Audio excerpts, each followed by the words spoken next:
एक छोटे से गांव में आरव नाम का एक लड़का रहता था। उसके माता पिता बचपन में ही एक सड़क दुर्घटना में गुजर गए थे। उसके पास न कोई रिश्तेदार था, न कोई अपना जो उसे अपनाता। हर दिन वो गांव के लोगों के यहाँ छोटे मोटे काम करके अपना पेट भरता।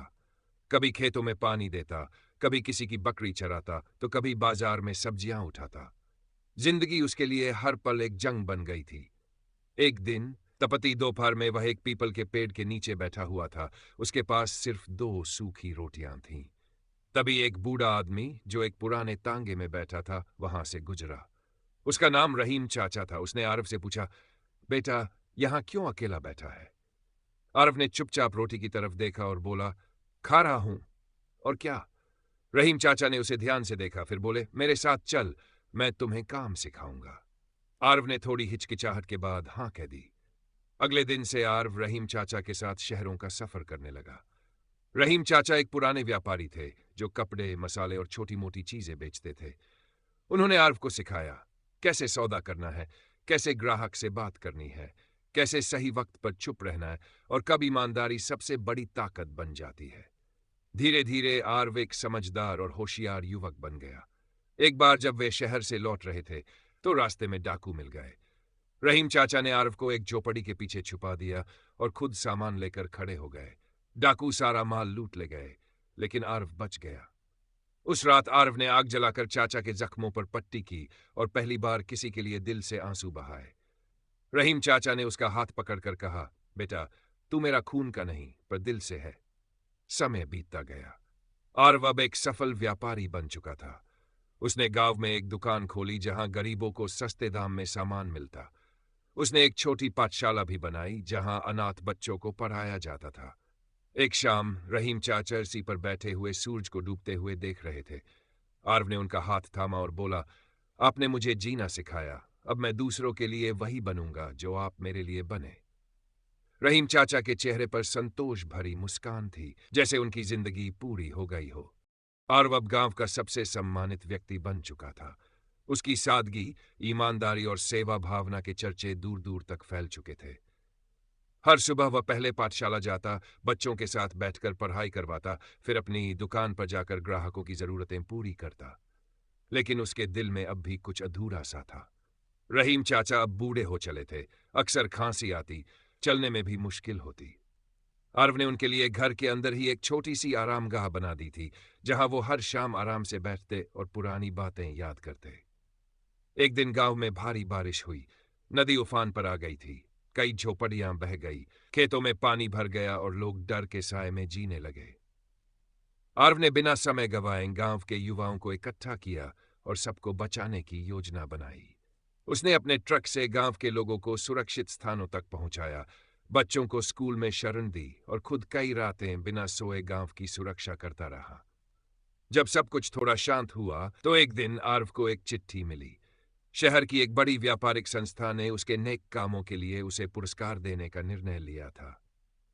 आरव ने पहले तो मना किया, लेकिन रहीम चाचा ने प्यार से उसका हाथ थामा और कहा, कभी कभी दूसरों की नजरों से भी अपने काम को देखना चाहिए, ताकि और लोग भी प्रेरणा ले सकें। आरव मुस्कुराया और शहर जाने की तैयारी करने लगा। शहर में जब वह पहुंचा तो उसे देखकर लोग हैरान रह गए। एक सीधा सादा आदमी जिसकी आंखों में सेवा का जज्बा था, वह मंच पर खड़ा था। लोग तालियां बजा रहे थे, लेकिन आरव की नजरें कहीं और थीं। उसे वहां भी अपने गांव के बच्चे, बूढ़े और गरीब लोग दिख रहे थे, जिनके लिए वह कुछ करना चाहता था। उस दिन मंच पर उसने सिर्फ एक बात कही, जिसके पास प्यार और इरादे की सच्चाई हो, उसके पास सब कुछ होता है। वापस आकर उसने गांव के पास एक और जमीन खरीदी और वहां एक बड़ा अस्पताल बनवाने का निर्णय लिया। उसने कहा कि अब कोई भी गांव में बिना इलाज के नहीं मरेगा। रहीम चाचा ने उसकी पीठ थपथपाई और कहा, बेटा, तूने मुझे नहीं, पूरी इंसानियत को अपना बना लिया। आरव हर दिन कुछ नया करता, हर रात कुछ नया सोचता। उसके मन में अब सिर्फ एक सपना था, गांव का ऐसा रूप हो जहां हर बच्चा मुस्कुराए, हर बूढ़ा सुकून से जिए और कोई भी भूखा न सोए। उस सपने को सच करने के लिए वो जी जान से जुटा रहा, बिना थके, बिना रुके।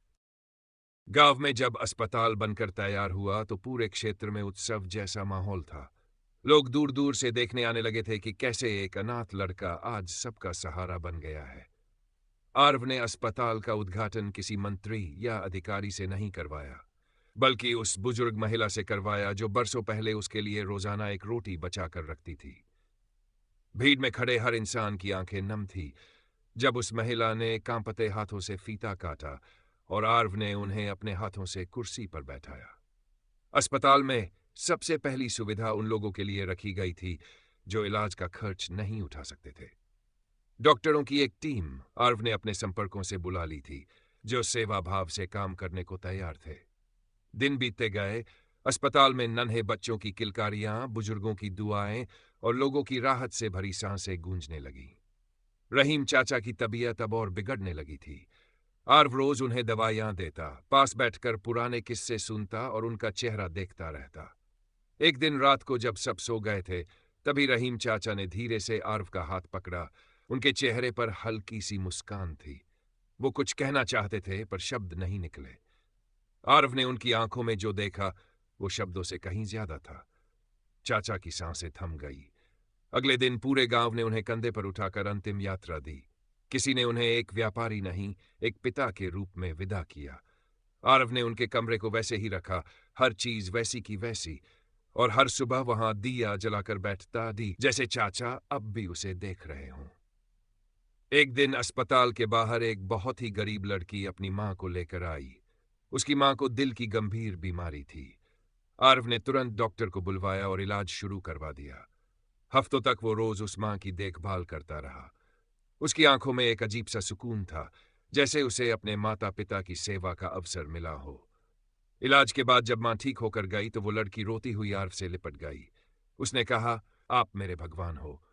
आर्व ने बस मुस्कुराकर उसका सिर सहलाया और कहा, अगर किसी की मुस्कान में तुम्हारा नाम हो तो इससे बड़ी दौलत कोई नहीं। धीरे धीरे गांव के बच्चे उसे बाबा कहने लगे और बूढ़े बेटा। उसने कभी नाम, शोहरत या पद की परवाह नहीं की। अब आर्व की उम्र डलने लगी थी। चेहरे पर झुर्रियां आने लगीं, लेकिन आंखों की चमक अब भी वैसी ही थी। उसकी बनाई पाठशाला अब एक बड़ा स्कूल बन चुकी थी। अस्पताल एक भरोसेमंद संस्थान बन चुका था और गांव एक उदाहरण बन चुका था जहां सेवा, प्रेम और भाईचारा सबसे बड़ा धर्म बन गया था। आर्व अब भी हर सुबह वही पुरानी लकड़ी की चौकी पर बैठकर रहीम चाचा की तस्वीर को देखकर मुस्कुराता और अपने नए दिन की शुरुआत करता। एक दिन गांव में एक अजनबी युवक आया जिसकी आंखों में घबराहट और चेहरे पर थकावट साफ झलक रही थी। उसके कपड़े मैले थे, पैर जमीन पर घिसटते हुए चल रहे थे। वह सीधे आर्व के पास पहुंचा और बिना कुछ कहे बस रोने लगा। आर्व ने उसे पानी पिलाया, खाना दिया और आराम करने के लिए एक कोना दे दिया। कुछ घंटों बाद जब वह थोड़ा शांत हुआ तो उसने बताया कि उसका नाम विशाल है और वह शहर में मजदूरी करता था। मालिक ने पैसे नहीं दिए और मारपीट कर उसे भगा दिया। अब उसके पास कोई आसरा नहीं था। आर्व ने उसे दिलासा दिया और स्कूल में सहायक शिक्षक का काम दे दिया। धीरे धीरे विशाल ने पढ़ाना शुरू किया और बच्चों से लगाव बढ़ने लगा। उसकी जिंदगी में पहली बार सुकून महसूस होने लगा। आर्व ने कभी उसे उसका अतीत याद नहीं दिलाया, बस हर दिन उसे आगे बढ़ने की प्रेरणा दी। वक्त बीतता गया।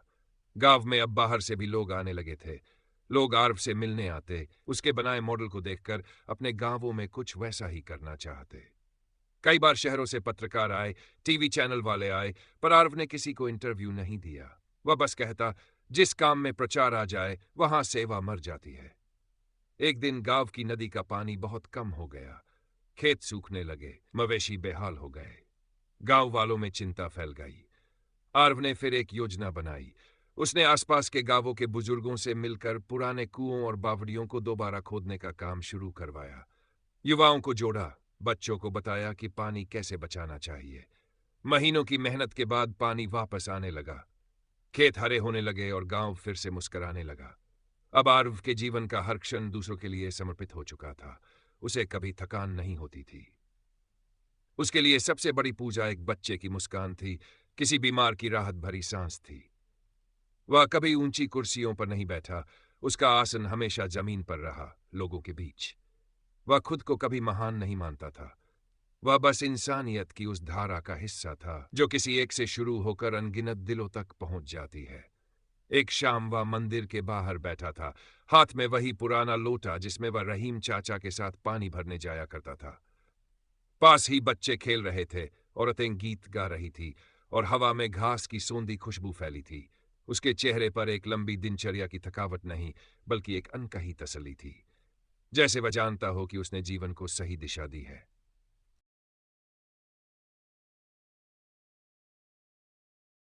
रात का समय था।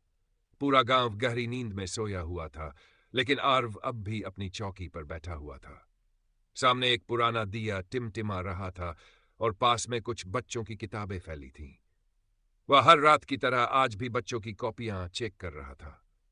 उसकी आंखें थकी हुई थी, लेकिन उनमें अब भी वही चमक थी जो बरसों पहले थी, जब उसने पहली बार किसी को बिना स्वार्थ के खाना खिलाया था। उसके पास एक छोटा लड़का आया। नाम था चिंटू। उसने धीरे से आरव का कंधा छुआ और कहा, बाबा मुझे डर लग रहा है। आरव ने उसे गोद में बैठा लिया और बोला, जब तक मैं हूं तुझे कोई डर छू नहीं सकता। चिंटू मुस्कुराकर वहीं उसकी गोद में सो गया।